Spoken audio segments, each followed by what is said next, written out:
1948 వరకు హైదరాబాద్ సంస్థానంలో భాగమై నిజాం పాలనలోనే మిగిలిపోయినప్పటి వరకు రజాకారులతో పోరాటంలో, హైదరాబాద్ విమోచన పోరాటంలో ఉస్మానియా యూనివర్సిటీ వేదిక అయింది.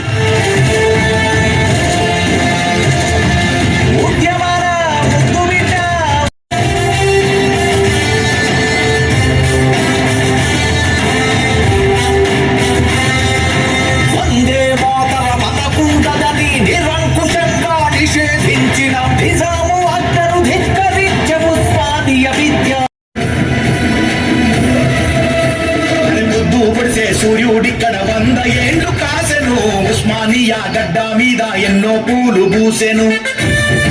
ప్రపంచవ్యాప్తంగా ఎంతో మంది మేధావులను తయారు చేసిన ఘనత, చదువుల తల్లి మన ఉస్మానియా విశ్వవిద్యాలయానికి దక్కుతుంది.